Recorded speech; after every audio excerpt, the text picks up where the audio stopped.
नमो अर्हन्ताडं नमो सिद्धाडं नमो आयरियाडं नमो उवचायाडं नमो लोये सवसाहूडम् मङ्गलं भगवान् वीरो मङ्गलं गौतमो गणी मङ्गलं कुन्दकुन्दात्यो जैन धर्मोऽस्तु मङ्गलम् सर्वमङ्गल्यमाङ्गल्यं सर्वकल्याणकारकं प्रधानां सर्वधर्माणां जैनं जयतु शासनम् जैनं जयतु शासनम् जैनं जयतु शासनम् मोक्षमार्गस्य नेतारं भेत्तारं कर्म भूभृतां ज्ञातारं विश्वतत्त्वानां वन्दे तद्गुणलब्धये वन्दे तद्गुणलब्धये वन्दे तद्गुणलब्धये नमिदूणबड्डमाणं परमप्पाणं जिणं तिसोद्धेन भोच्छामिरयणसारं सायारणयारधं मीणम्।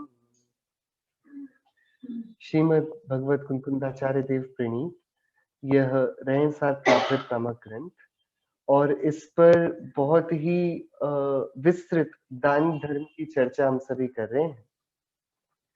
कल तक की चर्चा में जहां एक तरफ लोभी के द्वारा दिए गए ज्ञान को साक्षात अर्थी का आभूषण, उसकी सज्जा, उसकी शोभा बताया था, वहीं पर ये वाली बात भी स्पष्ट कर दी थी आचार्य देव ने कि यश, कीर्ति और पुण्य लाभ के लिए यत्र तत्र जिस किसी को भी, यानी पात्र सुपात्र अपात्र का विचार किए बिना ही जो दान दे देता है कि इस दान के प्रतिफल में मुझे यश, कीर्ति, पुण्य लाभ मिले, सो वह सम्यक्त्वादि उत्तम गुणों के आधार सुपात्रों को ना तो जानता है और दान धर्म तो उन सुपात्रों के अधीन है।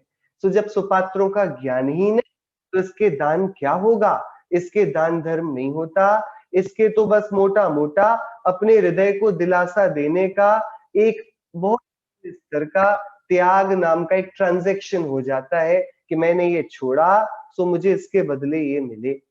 सो हमने कल देखा था कि जितने भी ग्रहित मिथ्यात्व है और जितनी भी इस पवित्र मार्ग में भी कुरीतियां आ रही हैं, वे सभी उनके आधार में, उनके मूल में, केंद्र में सिर्फ लोभ नाम की एक कषाय, ये हीन वृत्ति ही काम करती है, जो ये जानती है कि पर वस्तु के मिलने से मैं सुखी होऊंगा।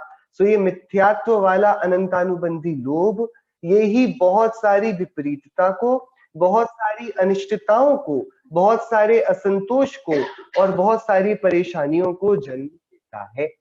सो हमको इस लोभ का त्यागी अवश्य होना चाहिए और वही सम्यक दृष्टि का गुण होगा, नेह कांक्षित, कि वह लौकिक वस्तुओं की कोई इच्छा रखता नहीं।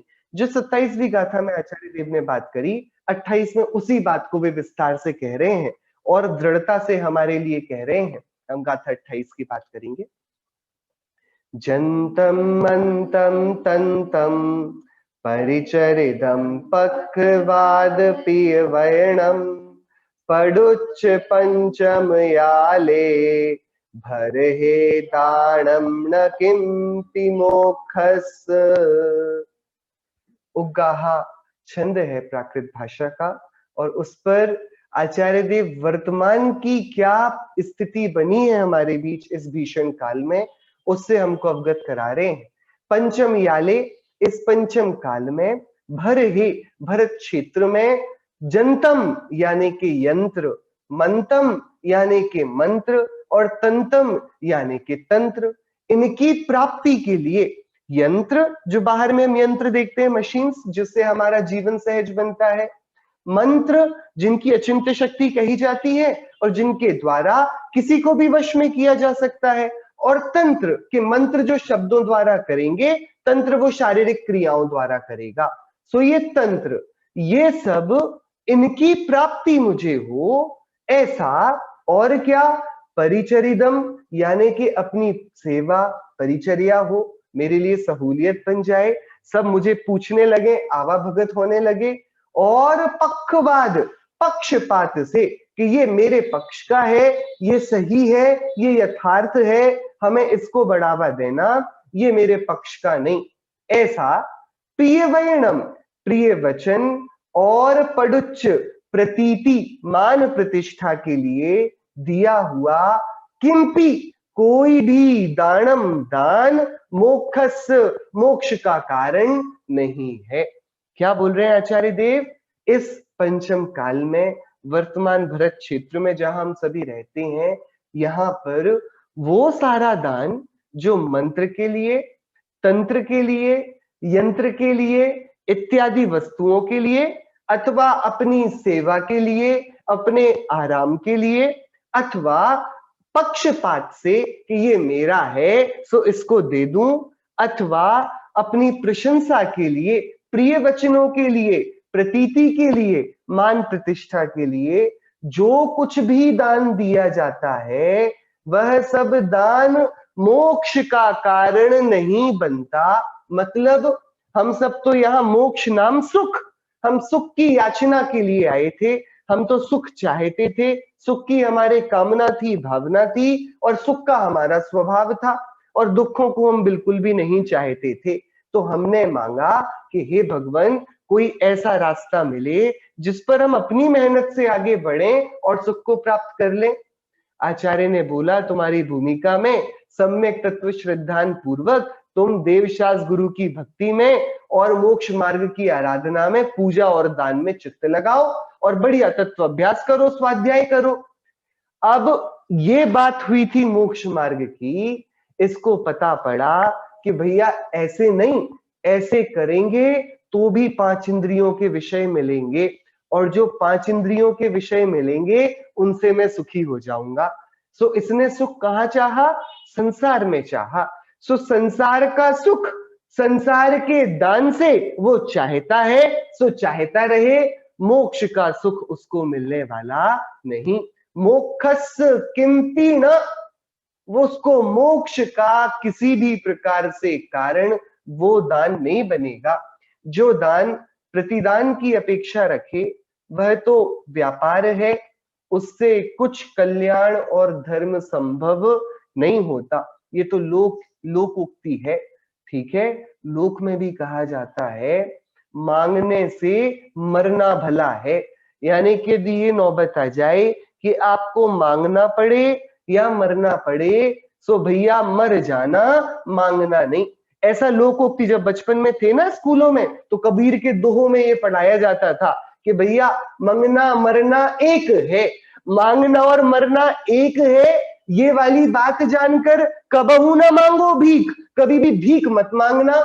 और भैया दोनों एक हैं तो मरने से अच्छा है कि मांग ले कि नहीं नहीं नहीं, दोनों एक हैं कि दोनों करने जैसे नहीं है, लेकिन यदि करना ही पड़े तो मांगने से मरना भला। कि यदि इन दोनों के बीच में चूज करना पड़े ना तो मर जाना, मांगना नहीं। ये तो लोकोक्ति लोक नीति हमको सिखाई गई कि भैया इतने खुददार तो बनो, इतने स्वाभिमानी तो बनो कि तुमको अपने गुरूर को न टेकना पड़े, बराबर, नहीं तो जीवन का क्या अर्थ रहेगा। सो देखो, जैन दर्शन हमको याचक बनना तो नहीं सिखाएगा। देखो गजब के हमारे मुनिराज, वे मांगते नहीं है, बिल्कुल सिंह की तरह तने चले आते हैं, आंकड़ी बांधते हैं और प्रतिज्ञा लेते हैं, कोई 9 बार बुलाकर देगा, और ये प्रतिज्ञाएं नियति के अधीन पूरी होंगी। कि कभी किसी मुनिराज को ये आया कि भैया किसी भैंस के, किसी गाय के सींग में गुड़ लगा हो तब हम आहार चर्या लेंगे, कोई भैया बेड़ियों से बंधी स्त्री आंखों में आंसू हो हम तब आहार लेंगे। ऐसी अटपटी प्रकृति के बनाव को वो चुनौती देते हैं कि भैया हे विधि, यदि तुम्हारी ताकत हो तो हमारे लिए रास्ता साफ करो कि हम आहार ले पाए। सो हमारे मुनिराज याचक वृत्ति के नहीं है, वे किसी के ऊपर जबरदस्ती गुंडागर्दी से नहीं पहुंच जाते कि भैया हमको भोजन दो, भिक्षाम देही। ये काम जैनी श्रमणों का नहीं है, ये अन्य वृत्तियों में होगा, ये अन्य परंपराओं में होगा कि सब जाकर एक एक घर पर जाकर अपना डब्बा ले जाएं, बोले भिक्षाम देही, या फिर अलग अलग आशीर्वाद से जो जो अलग अलग दिया जाए होता हो। हमारे यहाँ ऐसी मुनिराजों की वृत्ति नहीं। मुनिराजों की चर्या तो पूरे स्वाभिमान से होती है। वे याचना नहीं करते आहार की, वे तो निकल पड़ते हैं। देखो आदिनाथ मुनिराज 6 महीने तक फिर निकले, याचना नहीं करी। इतने सारे उनके अनुचर खड़े थे, सारे अधीनस्थ राजा थे। अरे किसी से बोलने में शर्म आती थी तो अपने पुत्रों से ही बोल देते कि भैया तुम कान में बता देते, ऐसा ऐसा बता देना, ऐसा आहार लिया जाता है। कि मांगने का काम जैन आचार्यों का नहीं है। ये आदिनाथ महामुनिराज ने युग की आदि में स्पष्ट कर दिया था। सो याचना ये जैनियों का धर्म तो नहीं। तो अब यदि दान भी याचक वृत्ति से दिया जाने लगे तो ये तो धर्म में अधर्म को घुसे दिया जाएगा। भैया दान क्यों देते हो? कि बहुत दान मिलेगा, बहुत नाम मिलेगा, बहुत सुख मिलेगा, पुण्य मिलेगा, स्वर्ग में जाएंगे, इसलिए दान देते हो। तो तुम तो मांगने लगे ना। सो याचक वृत्ति से वह दान जो प्रतिदान की अपेक्षा रखता है, आचार्य कुंद कुंदेव कहते हैं भैया ऐसा दान तुम्हें जो देता हो लोक में सो दे। हमारे आचार्यों ने मांगना तुम्हें कभी नहीं सिखाया। वे तुम्हें भगवान बुलाते रहे और तुम्हें इतना स्वाभिमान भी ना आया कि पूर्वोपार्जित कर्मों का श्रद्धान रख के, अपनी विधि पर भरोसा रखते, दैव पर भरोसा रखते, प्रारब्ध पर भरोसा रखते कि भैया भाग्य से अधिक और समय से पहले नहीं मिलता। तो जब भाग्य से अधिक और समय के पहले नहीं मिलेगा तो मैं मांग लूं तो भी ना मिलेगा, और मिलना होगा तो बिना मांगे भी मिल जाएगा। मैं तो अपना कार्य करूं, क्योंकि जगत के सारे कार्य अपने कालक्रम में विधि के अधीन है, जो पूर्वोपार्जित कर्मोदय के निमित्त हमारे पास आते हैं। विचार की बात है। सो मांगकर क्या होगा? सो पहले तो मांगता नहीं था, अब इसने मांगने का नया तरीका खोज निकाला है। ये दान देता है और पीछे से मांग लेता है। भैया मेरा नाम होगा, बुलाया जाएगा, छपेगा नाम। मुझे अच्छा यदि मैं यहाँ दान दूंगा, बड़ी बोली लूंगा शांति धारा की, तो रोग तो ठीक हो जाएगा। मुनिराज को आहार करा दूंगा तो देखो श्रीपाल के तो सिद्ध चक्र मंडल विधान से कोड़ ठीक हो गया था। तो हमारे ये वाला धंधा तो चल पड़ेगा ना, कोड़ कहाँ ठीक करा रहे हैं। वो कठिन काम था, इतने सारे उसके साथियों का कोड़। वो जब सिद्ध चक्र मंडल विधान कराकर मैना सुंदरी ने गंधोदक से ठीक कर दिया, तो हमारे ये थोड़ा सा काम तो हो सकता है ना, हम भी सिद्ध चक्र मंडल विधान कराएंगे। सो देता तो है पूजा के निमित्त बड़ा दान, पूरे विधान का प्रायोजक बनता है, सबको बुलाता है, आमंत्रित करता है, सबके भोजन की रहने की व्यवस्था कराता है, बहुत पैसे खर्च करता है, अतिशय भक्ति दिखाता है, सब करता है। और अंत में आखिरी में आचार्य कुंद कुंद देव के दिए हुई इस परीक्षा में फेल हो जाता है। आचार्य कुंद कुंद देव बोलते हैं तुमने ये सब क्यों किया? उसने बोला या तो पक्षपात से किया, या प्रिय वचनों को सुनने के लिए किया, या प्रतीति मान प्रतिष्ठा के लिए किया, या यंत्र मंत्र तंत्र की उपलब्धि के लिए किया। सो आचार्य देव बोलते हैं सिद्धों का तुम्हारा स्तवन भी मोक्ष के लिए हुआ नहीं। जो तुमने छोटा मोटा पुण्य बांधा होगा सो तुम खुश रहो उसमें, लेकिन तुम जो मोक्ष मार्ग का उद्देश्य लेकर आए थे ना, वो फलीभूत होने वाला ऐसे नहीं है।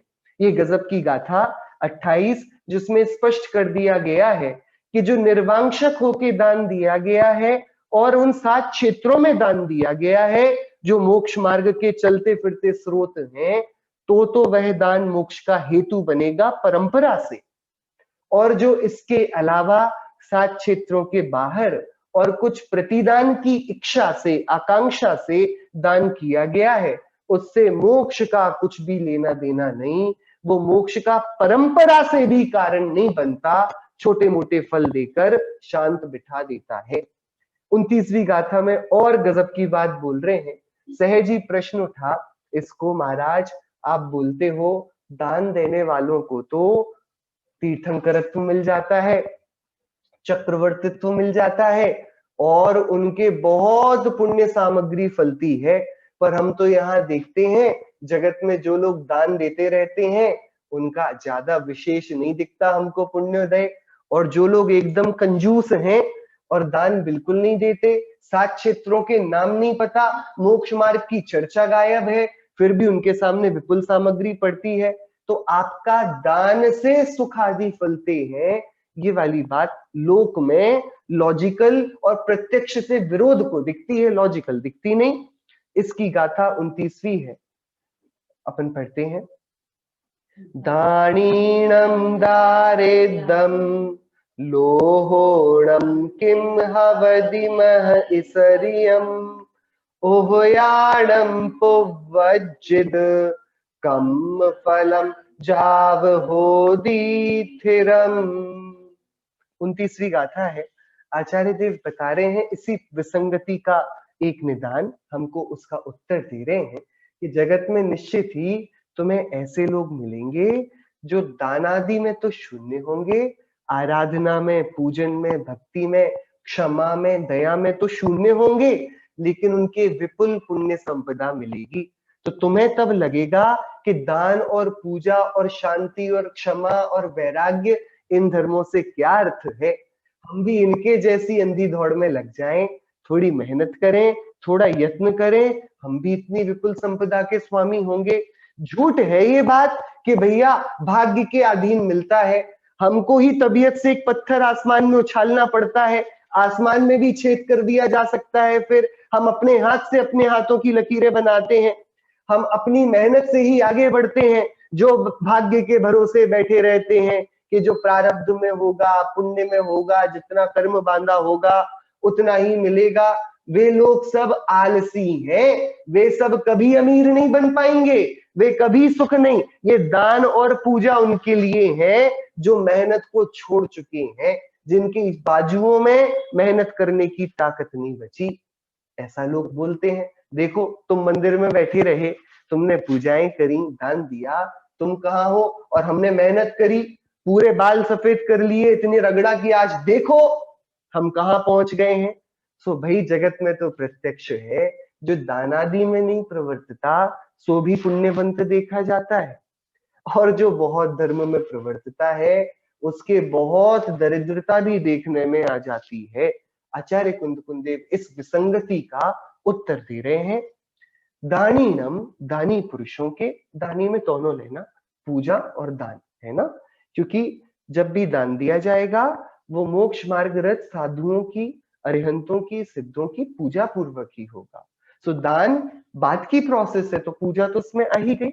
दानी पुरुषों के, श्रावकों के, उदार जैनी श्रावकों के, दारिद्रम दरिद्रता, और लोहीणम लोभी पुरुषों के, जो आत्मज्ञान शून्य है, धर्म से शून्य है, लोभी है, एकांतया पंच इंद्रिय के विषयों को ही पाना चाहते हैं, उन पुरुषों के।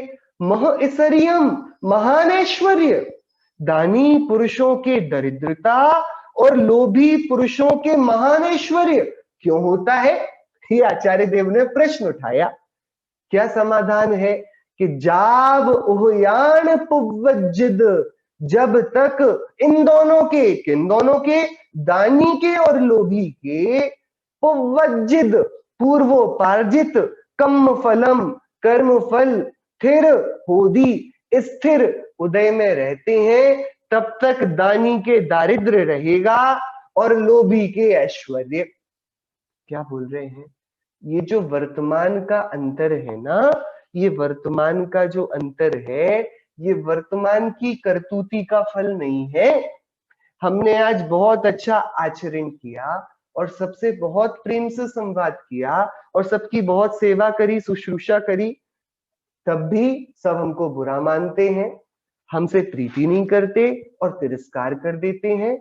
सो आचार्य कहते हैं तुम इसको अपने सदाचरण का फल मत मानना, ये तुम्हारे वर्तमान के किए सदाचार का फल नहीं है। बराबर, आप रोटी खाते हो, दाल खाते हो, चावल खाते हो, और खाते खाते छींक पड़ते हो। कोई बाजू में बोलने लगे रोटी खाने से छींकता है। अरे भाई, रोटी खाने से थोड़ी छींका है, कल को ठंडी चीज खाई थी, उसके ऊपर पानी पी लिया था, तो उस सर्दी का फल आज रोटी खाने पर दिखता है। वर्तमान में खाता है सादी रोटी, एकदम सादी दाल है, ना मसाला है ना तेल है, कुछ भी गरिष्ठ नहीं, सादा भोजन है। तो ये तो इसकी निरोगता में इसको कार्यकरी ही होगा। लेकिन कोई ये बोले कि अरे ये रोटी दाल खाता है इसलिए इसके सर्दी हो गई, भैया तू पूरी बात नहीं जानता। तूने इसका रोटी और दाल खाना तो देखा है, इसका ठंडे के ऊपर पानी पीना नहीं देखा कल शाम को। जो तू वो देख लेता तो ऐसी हास्यास्पद बातें ना करता। भैया ये अब भी मंदिर से आए, दिन भर स्वाध्याय करते रहते हैं, लेकिन बताओ बेचारों के पास बिल्कुल भी नहीं है, ज्यादा संपन्नता नहीं है, ऐश्वर्य नहीं है। मंदिर वगैरह जाकर आदमी ऐसे ही बेबस हो जाता है, जीवन जला लेता है, धर्म के चक्कर में पड़ के पूरा इस संसार में कहीं का नहीं बचता, स्वाभिमान से जीवन नहीं ले पाता। कि भैया सुन, उसने पहले ठंडे के ऊपर पानी पिया था, की होगी कभी उसने ऐसे ही किसी गुणियों की विराधना, सद्धर्म की निंदा, किया होगा कभी हिंसा झूठ चोरी कुशील परिग्रह किसी शाम को। तो भैया उस रोग के कारण उसके सर्दी हुई है, उसके मिथ्या आचरण के कारण उसके दरिद्रता हुई है। अब ये जो अच्छे काम करता है ये तो इसकी निरोगता में ही कारगर होंगे। अब ये देखो गर्म पानी भी पीता है, गरारे भी करता है, औषधि भी लेता है। सो अब औषधि के कारण तुम इसके सर्दी बोलोगे, पागलपन हो जाएगा। जो तुमने इस सर्दी को अच्छे सादे भोजन और गर्म पानी और औषधि से होना मान लिया, तो अब बताओ तुम्हारी सर्दी कब ठीक होगी? अब तो असंभव है। अब तुम्हें जो इसकी दरिद्रता दिखी और तुमने बोला ये धर्म करता है सो दरिद्र रहता है, और तुम्हारे कहने से उसने धर्म छोड़ दिया, अब भैया उसकी सर्दी मिटने की नहीं, अब तो और प्रगाढ़ और अंधे कुएं में पापों की संतति में बंध जाएगा। आचार्य देव बोलते हैं जीवों की वर्तमान वृत्ति को उनके वर्तमान उदयों से मत मिलाकर देखो। नहीं तो कोई कह सकता है सनत कुमार जब चक्रवर्ती थे बड़े पुण्यशाली थे, जैसे ही मुनिराज बने पापी बन गए। जब चक्रवर्ती थे कामदेव थे, देव जहां पर जिनकी सुंदरता की चर्चा करते हो, देव देखने आ गए जिनकी सुंदरता को, तो बड़े पुण्यवंत होंगे। तो जब तक चक्रवर्ती थे तब तक तो बढ़िया धर्मात्मा रहे होंगे, वो अच्छे होंगे। जैसे मुनिराज बने पूरा शरीर कोढ़ से जलने लगा, पिघलने लगा, गलने लगा। सो बताओ वे मुनिराज बन के गलत किए ना, उनको चक्रवर्ती रहना था। मुनिराज ही उनके कोढ़ का कारण है, मुनित्व के कारण कोढ़ी हुए ना वो। कि भाई वर्तमान उदय को वर्तमान परिणामों से मिलाओगे तो पार्श्वनाथ मुनिराज को वर्तमान में पापी मानना पड़ेगा, क्योंकि कमठ जब तक ये युवराज थे तब तक तो बढ़िया थे, आजू बाजू लोग घूमते थे, सब सेवा को लगे रहते थे। जंगल में आए पार्श्वनाथ मुनिराज, शिला पर बैठे और देखो ये कमठ इन पर उपसर्ग करने लगा। बड़ा पाप करते होंगे ये जंगल में। कि वर्तमान परिणाम को वर्तमान उदयों से मत मिलाना, नहीं तो तुम धर्म से विपरीत अर्थों को ग्रहण करके न जाने क्या खिचड़ी पका लोगे। क्या बोल रहे आचार्य देव? पूर्वोपार्जित कर्म का वर्तमान में उदय हमारे भावी कर्मों का संचालक हमें नहीं बनने देना चाहिए। क्या हमने वर्तमान में गरीबी देखी तो ऐसा अपन ने देखा, अपन तो यही देखते हैं बचपन से, ऐसी ही चीजें देखकर बड़े हुए। किसी ने बहुत गरीबी देखी हो तो बचपन में वो कसम खा लेता है मैं बहुत बड़ा आदमी बन के देखूंगा, और मैं बिल्कुल नहीं देखूंगा कि ईमानदारी से कैसे अब तो पैसा कमाना है, जैसे बने तैसे।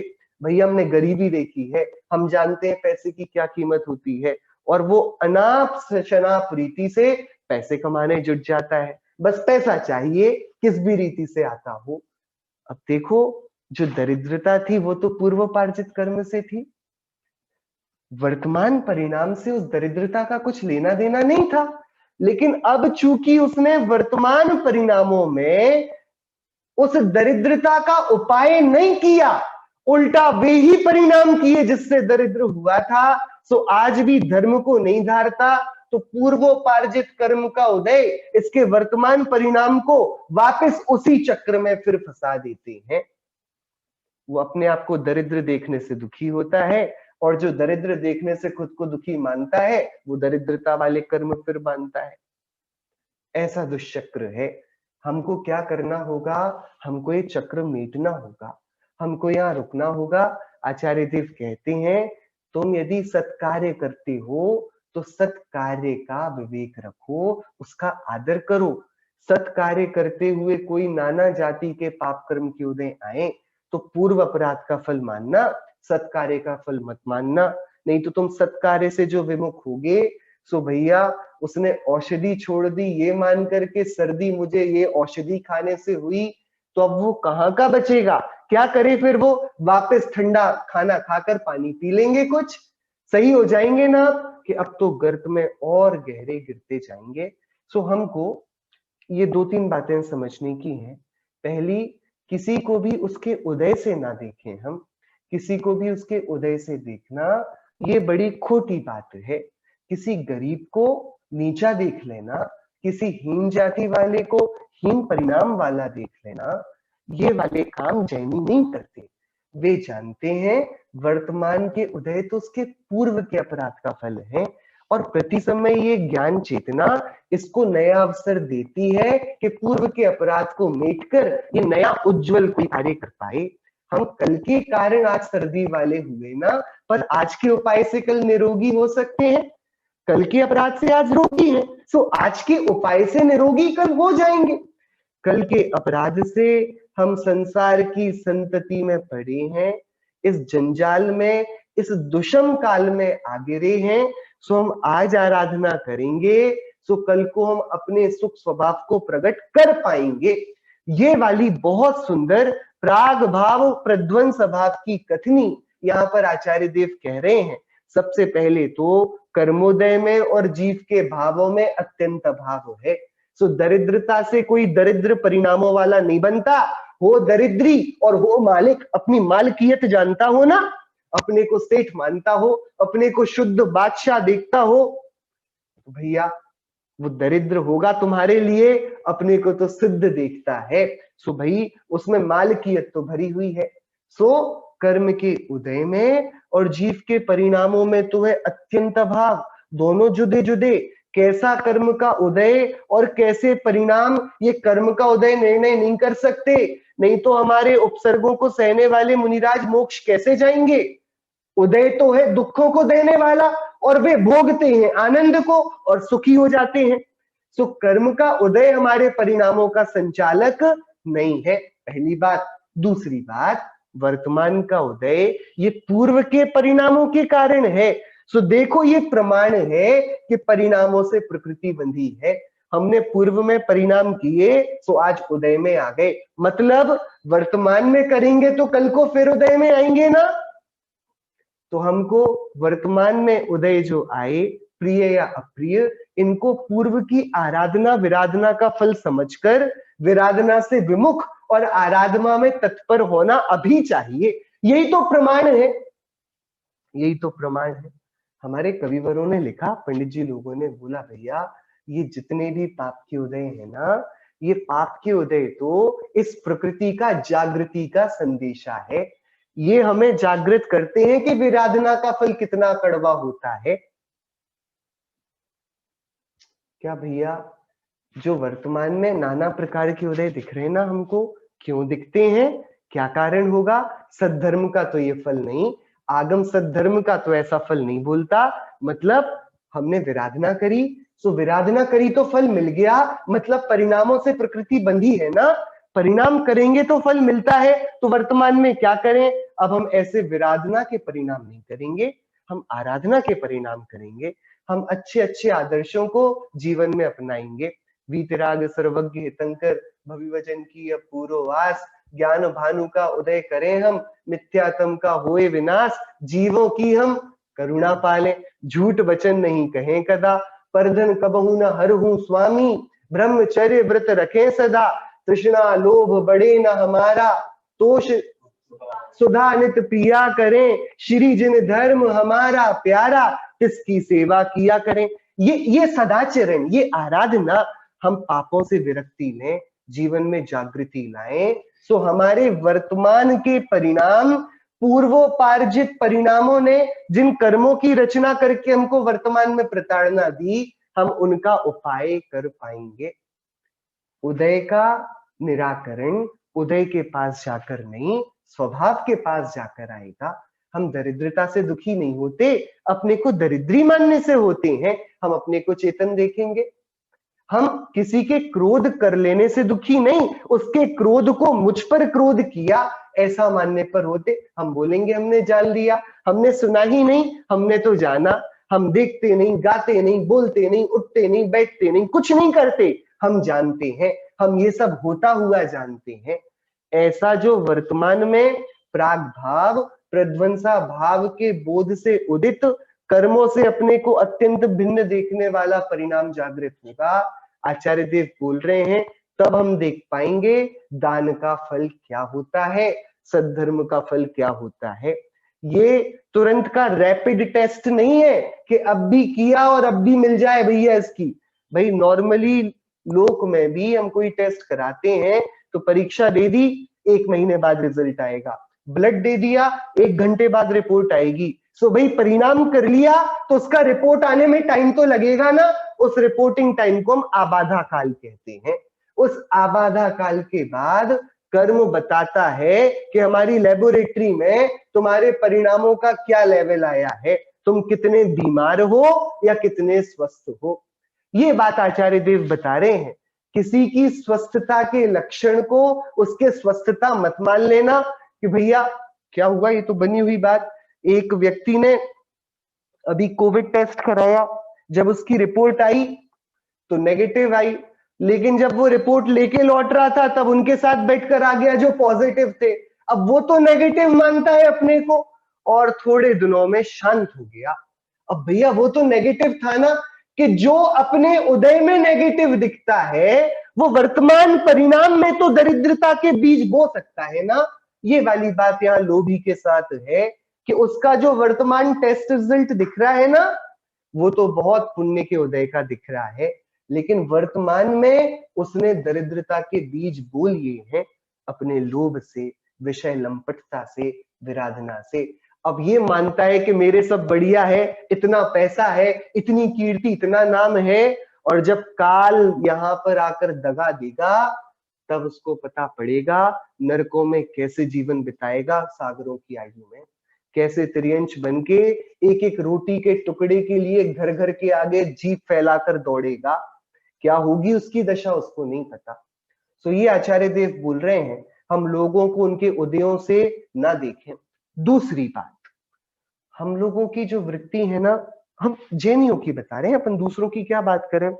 हम लोगों ने मान लिया है कि जो पुण्य का उदय है वही धर्म का उदय है।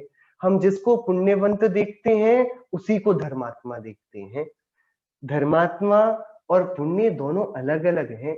हम लोगों की इज्जत उनके ओहदे से करते हैं, उनके परिणाम से, उनकी आराधना से नहीं कर पाते। सो कोई विपुल पुण्य सामग्री वाला बड़े ओहदे वाला आएगा, हमारा उसके प्रति का पूरा क्या बोलेंगे व्यवहार बदल जाएगा।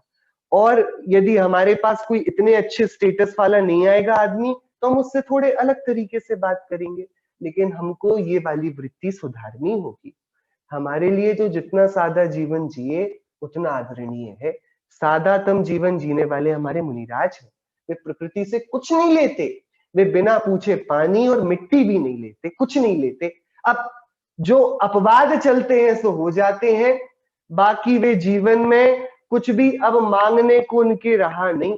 सो ऐसा सादगी भरा वे जीवन, तो हमारे जीवन में तो सादगी ही, सादा जीवन ही आदर्श होना चाहिए। और नदी बहती रहे तो ही अच्छी होती है, जो नदी रुकने लगे तो बाढ़ आ जाती है। ऐसे ही परिग्रह बढ़ता हुआ अच्छा नहीं होता, बहता हुआ अच्छा होता है।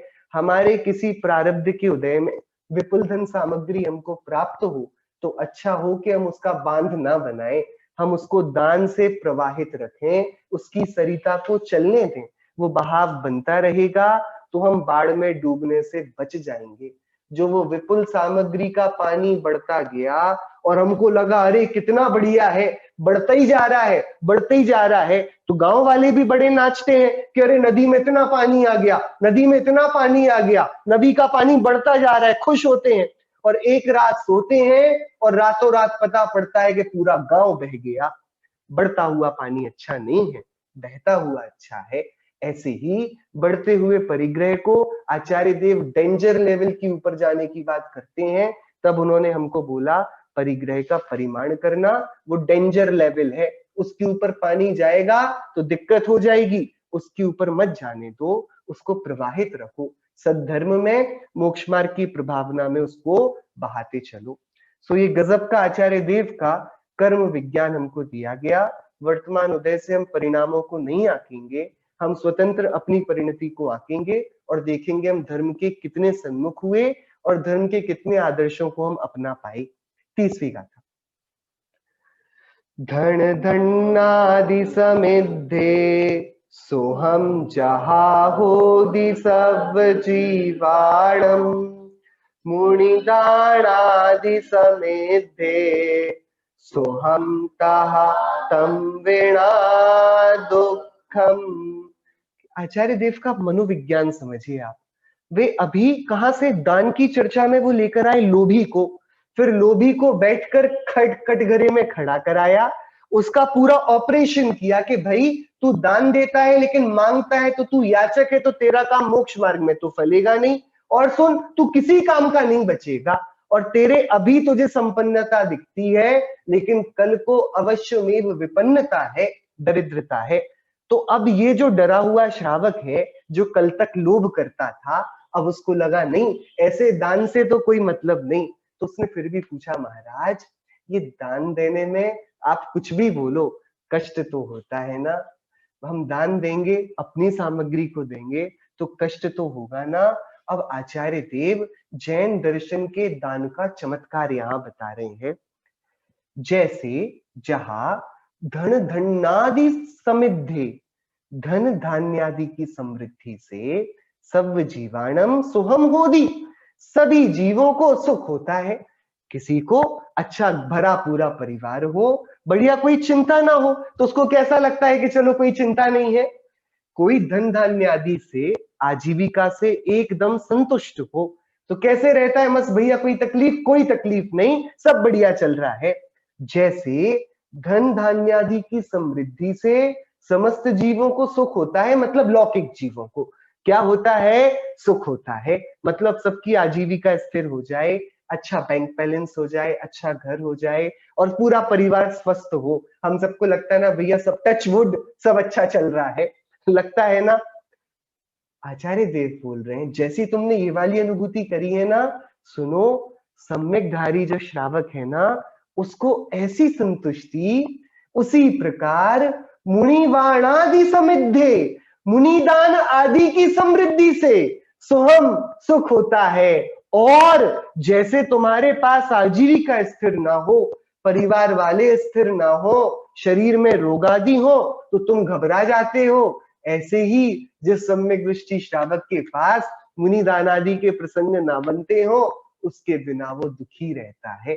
तुम्हें लग रहा है दान देने से कष्ट होगा, जिन्होंने दान दिया है उनसे पूछो, वे देकर पाते ही हैं।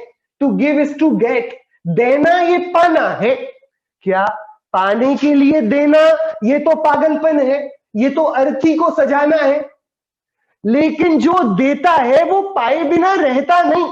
और हम देखें जिसने मुनिराज को दिया है सो दिया तो क्या था और पाया क्या है। हम आफ्टर मैथ पर भी तो डिस्कशन करें कि भाई चलो यहां तक तो उन्होंने मुनिराज का आहार दान किया चंदनबाला ने, तो दिया तो क्या कि दिया तो कुछ भी नहीं, ऐसा कुछ था ही नहीं जो उन्होंने दिया। क्या बोले, वो उड़द की दाल के दाने उनका हम आहार माने, वो खीर बन गई अपने जो भी हुआ उसका, हम इसको देना बोलेंगे क्या दिया, कुछ भी तो नहीं दिया। लेकिन ये देने के बाद पाया क्या, अरे भाई भगवान महावीर के समो शरण में आर्य का माता बनी, मोक्ष मार्ग में चली और अब आगे जाकर मोक्ष में अरिहंत सिद्ध बन के बैठेंगी। क्या एक दान में दिया, सो दिया तो कुछ ना, और पाया क्या? पाया ऐसा कि अब उसका कोई गणित नहीं है, अपरंपार भर गया। क्या दिया कृत पुण्य ने? पहली बार उसके घर में खीर बनी थी भैया, बचपन से ही कितनी बुरी हालत थी। अकृत पुण्य ने क्या दिया मुनिराज को? कि दिया तो कुछ नहीं, खीर का आहार कराया। खुद का दूध भी नहीं था, खुद के चावल भी नहीं थे, शक्कर भी नहीं थी। उसकी दयनीय हालत को देखकर, रोता देखकर सेठ ने बोला, किचन से ले जाना दूध चावल शक्कर, इसके लिए खीर बना देना। माता ने जन्म के बाद, पुरानी सेठानी, जन्म के बाद आज इतना बड़ा हो गया, पहली बार खीर खाएगा।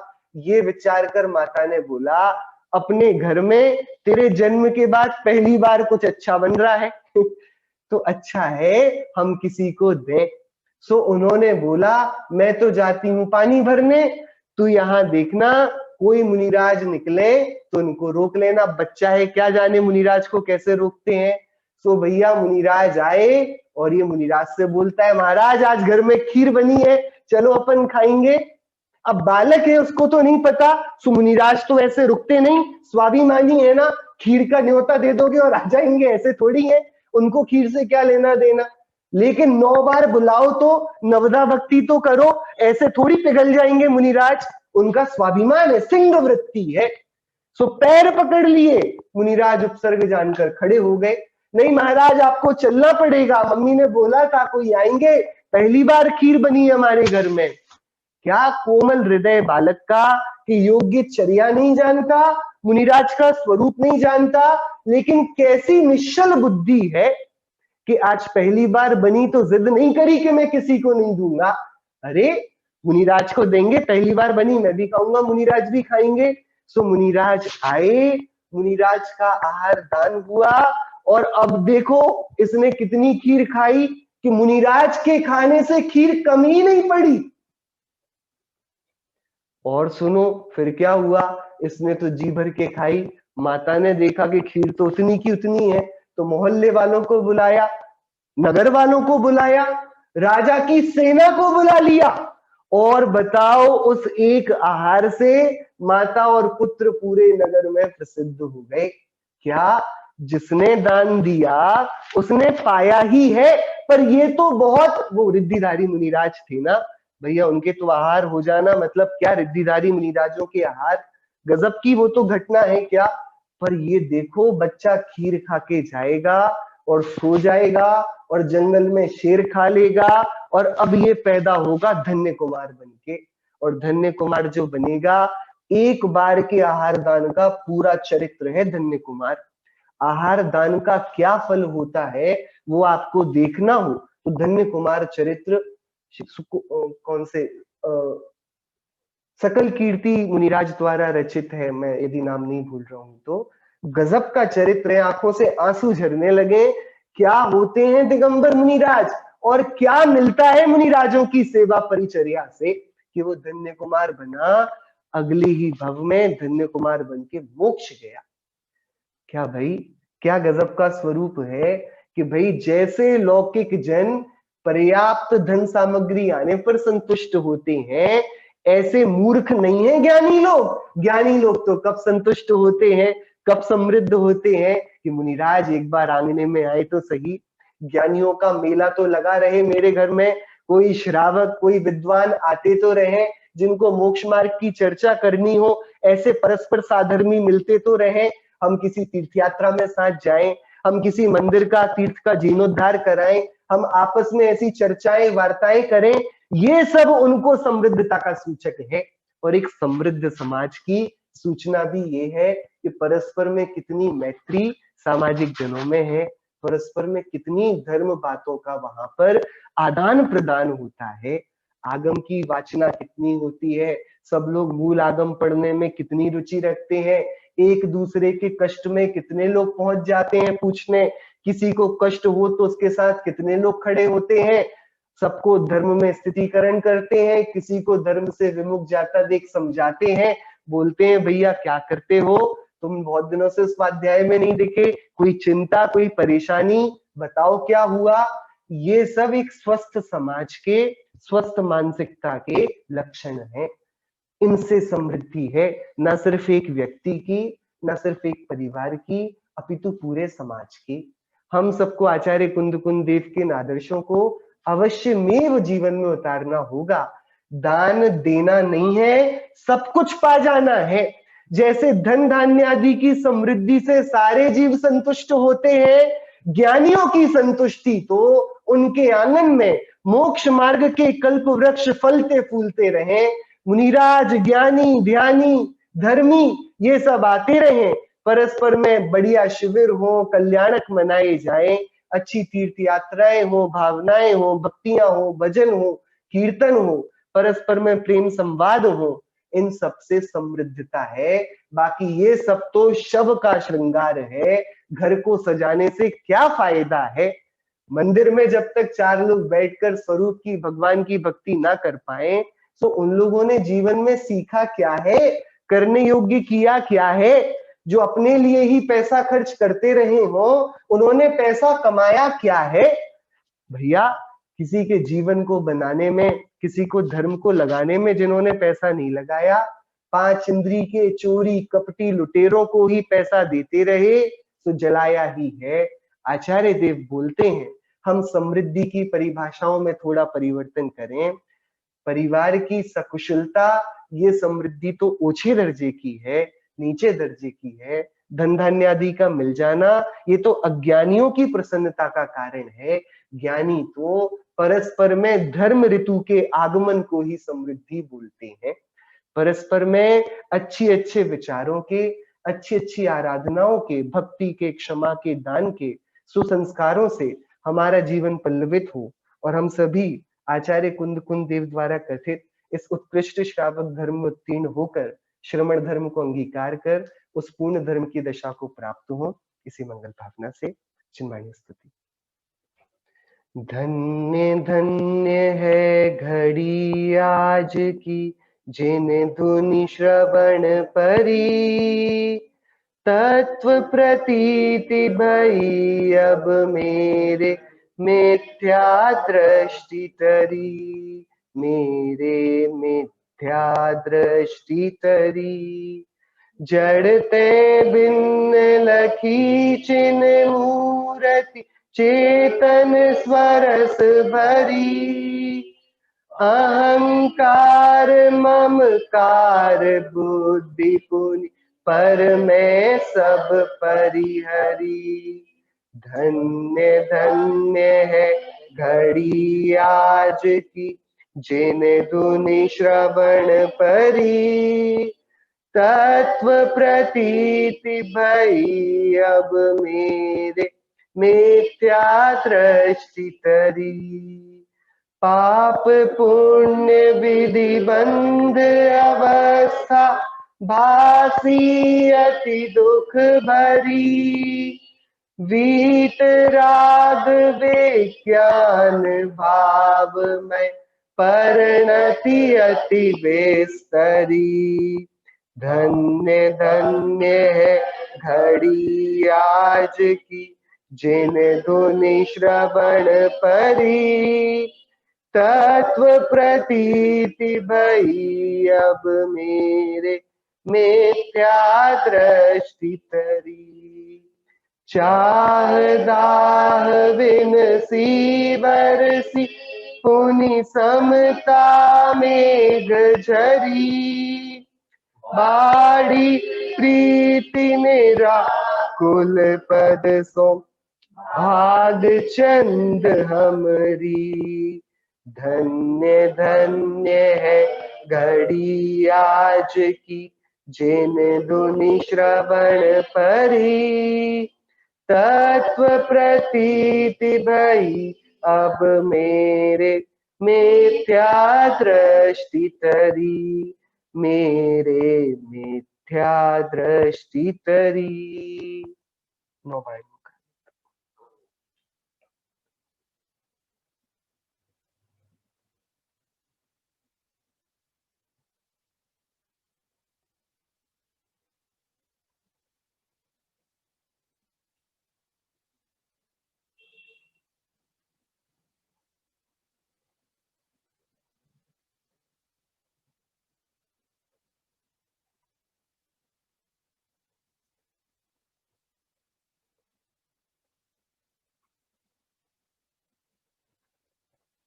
बोलिए अंतर्मुख मुद्राबंद सर्व जिनेंद्र भगवंतों की जय हो। द्वादशांग मई जिनवाणी माता की जय हो। समझ वितरागी भावलिंगी महामुनि राजों की जय हो। अनेकांतमय जैन शासन की जय हो। शासन नायक तीर्थंकर महावीर स्वामी की जय हो। श्रीमद् भगवत कुमकुंदाचार्य देव की जय हो। श्री रेणसार प्राप्त ग्रंथ की जय हो। जय जिनेंद्र।